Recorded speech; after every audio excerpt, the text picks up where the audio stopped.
বড় মেয়ে হাসি, বেরিয়ে এসে দেখ তোর জন্য রাজকুমার এনেছি। দিদির জন্য বাবা এত সুন্দর বর এনেছে। এই তুই শাড়ি খোল, ওই ছেলেকে আমি বিয়ে করবো। খুশি? বাবা হিমেশ, আমার কিন্তু কোনো ছেলে নেই, তোমাকে ঘর জামাই থাকতে হবে। কিরে খুশি, আমি তো হাসির জন্য জামাই এনেছি, তুই সাজলি কেন? না বাবা, ওই ছেলেকে আমার পছন্দ হয়েছে, আমি বিয়ে করবো। ওর জন্য কিছু হলে তুই সবসময় হিংসা করে কেড়ে নিস কেন রে? থাক না বাবা, বোনকে কষ্ট দিয়ে আমি সুখী হতে চাই না। হাসি, চল খুশি। 5 বছর পর। হাসি মাসি, তুমি কি এই লোকটাকে বিয়ে করবে?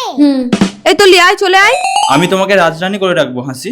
বাবা মন, তাহলে বিয়েটা পাকা, সন্ধ্যাবেলা বিয়ে করতে এসো। ঠিক আছে। খুশি, ডাক্তার। খুশি। আপনার স্ত্রীর ব্লাড ক্যান্সার হয়েছে, ও আর বেশি দিন বাঁচবে না। না ডাক্তার।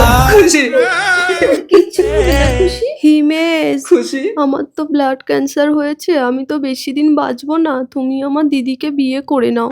তোমাকে ছাড়া বাঁচবো না। আমি জানি তুমি আমাকে খুব ভালোবাসো, কিন্তু তল্লির জন্য তো তোমাকে বাঁচতে হবে। তুমি আমার সিথি থেকে সিঁদুর নিয়ে দিদিকে পরিয়ে দাও। পারবো না। আমার শেষ ইচ্ছেটা পূরণ করো হিমেশ। মা মরে গেলে আমাকে কে দেখবে? তল্লি, সরি, আপনার স্ত্রীর ব্লাড রিপোর্টটা চেঞ্জ হয়ে গেছিল। ওনার ব্লাড ক্যান্সার হয়নি, উনি প্রেগন্যান্ট বলে মাথা ঘুরে পড়ে গেছে।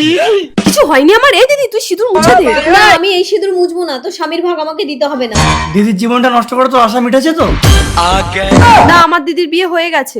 মানে আমার দিদি আমার বরকে বিয়ে করেছে। আমার দুধ